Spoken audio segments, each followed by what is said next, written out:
je suis timide. Et quand je parle avec des Français natifs, je suis bloqué. Je ne peux pas parler couramment français. J'ai eu beaucoup de mes élèves qui ont eu ce type de blocage. Si c'est aussi votre cas, eh bien, sachez que vous n'êtes pas les seuls. Bonjour, je suis Jonathan, professeur de français natif et coach pour tous ceux qui souhaitent gagner en confiance en français. Dans mon podcast, toutes les semaines, vous allez améliorer votre compréhension du français, mais aussi à débloquer votre apprentissage et enfin à mieux comprendre les codes culturels français.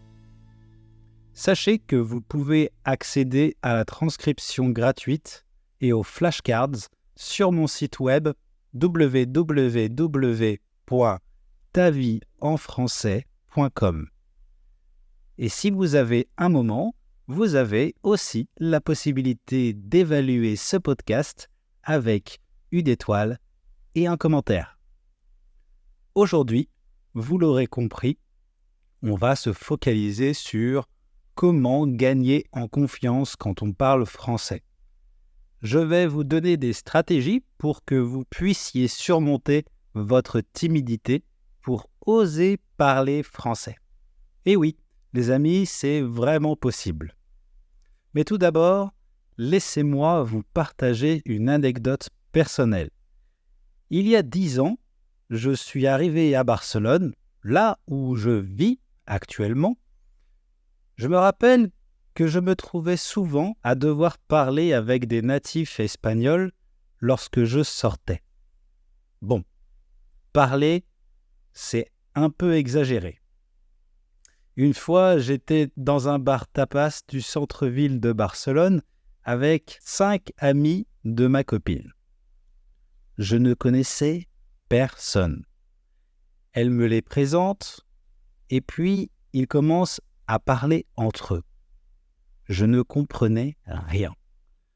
Les accents étaient incompréhensibles. Bon, je me dis, patience, ils vont bien me parler à un moment ou à un autre. Alors, nous commandons des bières et des patatas bravas. Elles étaient délicieuses et elles ont réussi à me distraire de la conversation. Je me reconcentre sur la conversation, mais je suis déjà perdu. À ce moment, je me dis, s'ils me parlent, qu'est-ce qu'ils vont me dire ? Est-ce que je vais comprendre quelque chose ? Qu'est-ce que je vais faire si je ne comprends rien ? Franchement, j'étais terrorisé. La conversation continue, mais toujours entre eux. Évidemment, à ce moment-là, je me suis senti exclu. Je n'avais qu'une envie, c'était de pratiquer. Alors, j'attends mon moment pour me lancer. Ça y est, il y a un blanc. Un blanc, c'est un moment de silence. Je peux enfin poser ma première question pour apprendre à connaître les amis de ma copine. Je décide de prendre mon courage à deux mains. Mais trop tard, ma copine m'a devancé. Elle est native, alors elle est plus rapide. La conversation va beaucoup trop vite. 40 minutes sont passées et je n'ai toujours pas dit un mot. Je me rends compte que j'ai presque mangé les patatas bravas. Les autres voient qu'elles ont disparu. Oups, la honte. En fait, je n'avais que ça pour me consoler. Et là, je perds espoir. Et vraiment, je perds confiance en moi. La soirée se termine et je repars avec un goût d'inachevé, frustré. Vous savez quoi ? J'aurais tellement aimé partager juste quelques mots, même 5 minutes avec ces nouvelles personnes. Bon, le soir, évidemment, je n'ai pas réussi à m'endormir. Après plusieurs soirées du même type, sans pouvoir poser une seule question en espagnol, j'étais vraiment résigné. Jusqu'à ce que je me rende compte que, en fait, j'étais une personne qui n'était pas à l'aise avec les personnes que je considérais comme extraverties. Écouter de longs monologues, franchement, ce n'était pas pour moi. Alors, j'ai pris une décision. Pour améliorer mon espagnol, j'ai décidé de seulement pratiquer avec une seule personne. J'ai choisi la personne en qui je faisais confiance, ma copine. Et en parallèle, j'ai pris des cours en groupe, mais de niveau plus bas que le mien, uniquement pour gagner en confiance. Et petit à petit, quand j'ai senti que j'avais suffisamment confiance en moi, j'ai essayé de parler avec de nouvelles personnes natives. Et ça, c'était il y a presque 10 ans. Aujourd'hui, ma copine qui a un niveau natif en espagnol est devenue ma femme.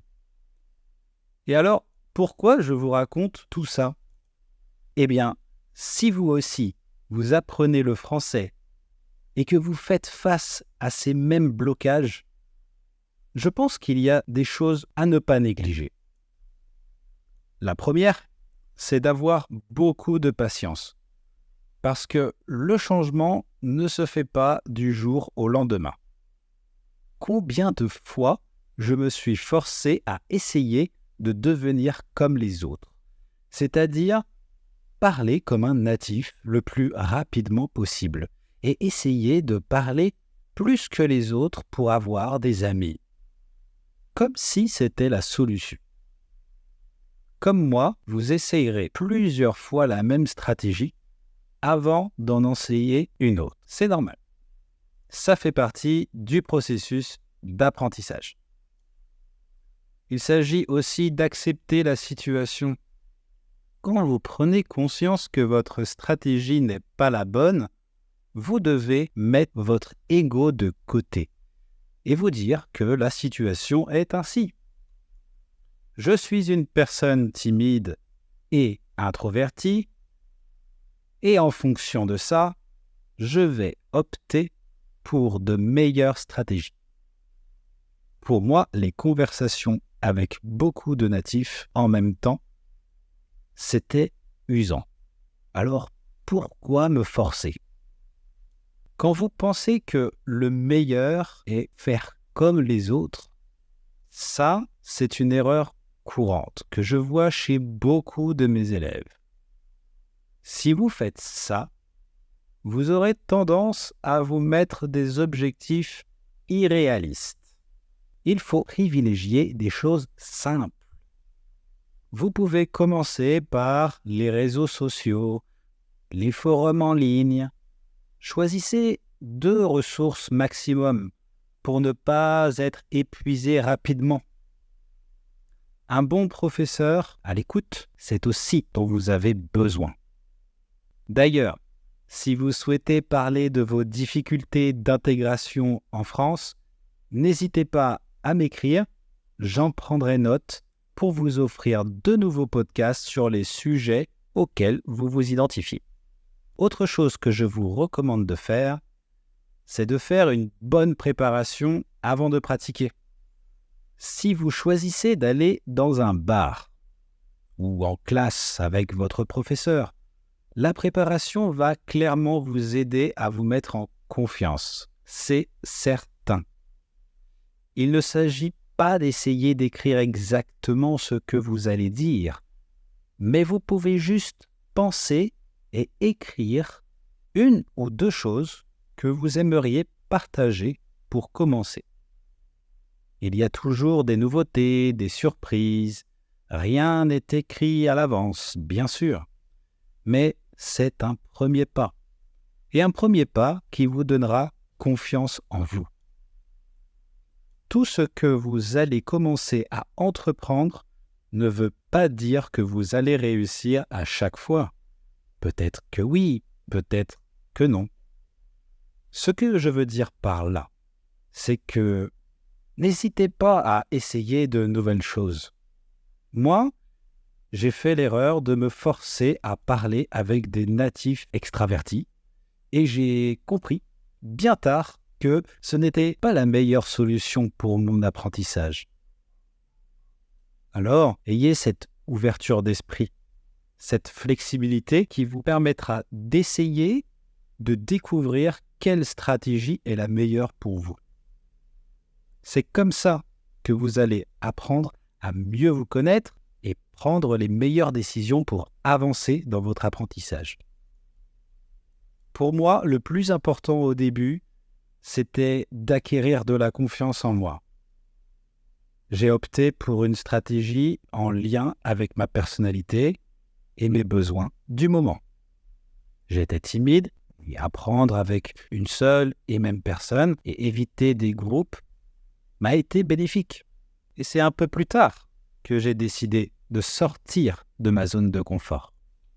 Donc, n'oubliez pas, si vous êtes timide et que vous faites face à des difficultés pour commencer des conversations en français, acceptez que ça va prendre du temps. Évitez les défis trop difficiles. Prenez le temps de vous préparer avant de pratiquer. Et que ce n'est pas une question de langue que vous apprenez. Peu importe si c'est l'espagnol, l'anglais ou le français. Mais c'est plutôt une question de personnalité ou de comportement. Si vous n'avez pas encore trouvé une personne de confiance avec qui vous pouvez communiquer en français, vous pouvez essayer un cours de conversation avec moi si vous le souhaitez. Parce que pour moi, c'est essentiel que l'élève doit prendre du plaisir en classe. Et c'est en prenant du plaisir qu'on apprend le mieux.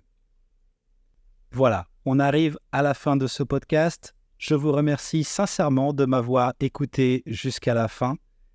En attendant, si vous avez aimé et que vous pensez qu'il vous a servi, je vous invite à me laisser en commentaire vos impressions.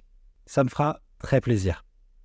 Et surtout, si vous avez besoin que je vous parle d'un sujet en particulier pour débloquer votre apprentissage ou même comprendre mieux les Français, avec plaisir pour en discuter, donc je suis impatient de vous lire. Sinon, si vous avez besoin d'un professeur pour des cours personnalisés pour pratiquer le français et reprendre confiance en vous, avec plaisir pour vous en proposer, vous avez juste à cliquer sur le lien dans la bio et découvrir ma méthodologie.